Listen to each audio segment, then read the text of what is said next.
News देसी देखने वाले सारे दर्शकों भाई मनिक जागलान की राम राम। इस वक्त आदमपुर के अंदर मौजूद हैं भाई, और इस वक्त की बात करी जाओ तो आदमपुर के अंदर चुनाव प्रचार के अंदर जो है बड़े बड़े नेताओं की जो एंट्री हो चुकी है। इस वक्त मेरे पीछे आप देख पा रहे हैं दीपेंद्र सिंह हुड्डा। दीपेंद्र सिंह हुड्डा जो है जयप्रकाश उर्फ जेपी के लिए और कांग्रेस पार्टी के लिए जो आज वोट की अपील करने के लिए आदमपुर की जनता के बीच में पहुंच चुके हैं। ये तस्वीरें मेरे साथ इस वक्त आप देख पा रहे हैं। आइए उनसे भी हम बात करने का प्रयास करेंगे कि किस प्रकार से जो है चुनाव प्रचार को किस नज़रिए से वो देख रहे हैं और किसके साथ अपना मुकाबला मानते हैं। जयप्रकाश जी, उनकी उम्मीदवारी के बारे में आपको क्या कहना है, कितना मजबूत करनी है? हमें पूरा विश्वास है,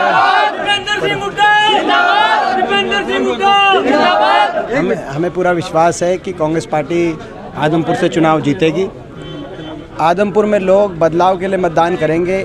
भाजपा जजपा सरकार, खट्टर सरकार जो पिछले 8.5 साल से, हरियाणा में 9 साल से, जिन्होंने कोई काम नहीं किया, कोई आदमपुर में बड़ा काम बताएं, हिसार में बड़ा काम बताएं, कोई हरियाणा में कोई बड़ा काम बताएं। विकास के मामले में हरियाणा पिछड़ गया, अर्थव्यवस्था चौपट हो गई। आज बेरोजगारी में हरियाणा नंबर 1 बन गया है। किसी गांव किसी शहर में आपको विकास अगर दिखाई दे तो आप आज के दिन विकास तो लापता है। बेरोजगारी में हरियाणा नंबर 1, ना निवेश हुआ, ना गरीब के कोई काम हुए, ना किसान के साथ न्याय हुआ। हर वर्ग, ना छोटे व्यापारी के साथ, हर वर्ग त्रस्त है इस सरकार से। भाजपा जजपा की इस खट्टर सरकार को लोग बदलना चाहते हैं और वो बदलाव की शुरुआत आदमपुर से करेंगे। इसी प्रकार से आदमपुर में भी। दीपेंद्र जी, अगर बात करी जाए कुलदीप बिश्नोई की, वो कह रहे हैं कि 26 साल का वनवास पूरा हो गया, अब बीजेपी में आके वनवास को तोड़ने का काम करेंगे। देखिए, अब ये क्या मुझे समझ में नहीं आया कि 26 साल लगातार लोगों ने इनको मौका दिया, इन्हीं को जिता के भेजा। यही यहाँ से जनप्रतिनिधि रहे, सरकार में भी रहे।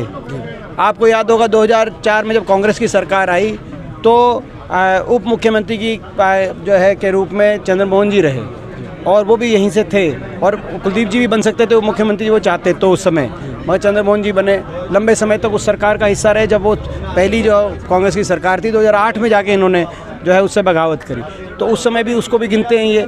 तो ये केवल इनकी कार्यशैली है सिर में। एक और बात पूछना चाहता हूँ, सवाल आखिरी। अब ये पिछले 6 महीने से बीजेपी में है, साल के बाद इलेक्शन है। जब पता था इलेक्शन है तो इन 6 महीने में कितना काम कराया? स्कूल को नया स्कूल बनवाने के लिए नहीं, पुराने स्कूल बचाने के लिए भी 6 महीने में बच्चों को सड़क पे आना पड़ गया। काम 6 महीने में एक सड़क बनवाई हो। तो जब बीजेपी की सरकार थी, पता था यहाँ इलेक्शन है, तब उस सरकार में कितने, क्योंकि बीजेपी ने तो पूरे प्रदेश में वैसे काम नहीं किया, लेकिन इनकी कितनी चली है तो ये दिख रहा है यहाँ पे। साल के बाद तो सरकार ही बदल जाएगी, और यहाँ से हम जीत गए तो साल भी नहीं पकड़ने देंगे सरकार को। तो कहने मतलब इनकी कार्यशैली, लोगों के विकास कार्य कराने की, लोगों के सुख दुख में रहने की। या मेरे साथ सांसद थे, संसद में हम हर रोज़ बोलते थे, लेकिन कभी इनको बोलते हुए नहीं सुना मैंने, ना विधानसभा में सुना, ना इनकी जो ग्रांट आती है वो कभी इन्होंने अपने हल्के में लगाई। तो इस प्रकार के जनप्रतिनिधि का जो कर्तव्य होता है उन्होंने अच्छे से उसका पालन नहीं किया। सर, आखिरी सवाल आपसे ये रहेगा कि आपके जो सामने जो पार्टियां खड़ी है, तीनों के तीनों कैंडिडेट कांग्रेस से निकल करके गए हैं, इससे कांग्रेस को कितना नुकसान होगा? इससे कांग्रेस की कितनी मजबूती से पता चलता है। सारे कांग्रेस से टिकट मांग रहे थे, ये कोई सार्वजनिक बात है, कोई छुपी हुई बात नहीं है, क्योंकि कांग्रेस ही मजबूत दिख रही थी, इसीलिए ये कांग्रेस से टिकट पहले मांगते थे।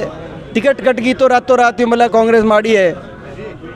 तीनों के अगर आप 2 महीने पहले के बयान देखोगे, तीनों ने 2 महीने पहले बयान में ये कह रखा है कि भाई जो है अपना भारतीय जनता पार्टी को वोट नहीं देना चाहिए और कांग्रेस का साथ देना चाहिए, क्योंकि कांग्रेस ईमानदारी से हर वर्ग की लड़ाई लड़ रही है। तो वो बात अपनी सही है। अब तो अपने निजी स्वार्थ में कोई कहीं जाता है वो तो एक अलग बात है, उससे लोगों को क्या लेना देना। इससे तो साबित होता है कि निजी स्वार्थ में गए, लोगों के लिए नहीं गए। सर, बीजेपी ने इस इलेक्शन में 1 लाख से अधिक वोटों का लक्ष्य रखा है, क्या कुछ कहना चाहिए? 1 लाख से अधिक वोटों का लक्ष्य रखा है बीजेपी ने। 1 लाख से अधिक वोट ये लक्ष्य रखने से क्या होता है? मगर सच्चाई ये है कि लोग, आदमपुर के लोग बदलाव चाहते हैं। इस बार आदमपुर में बदलाव लाएंगे, और हरियाणा के लोग भी बदलाव चाहते हैं। हरियाणा की सरकार की बदलाव की शुरुआत भी आदमपुर से हो।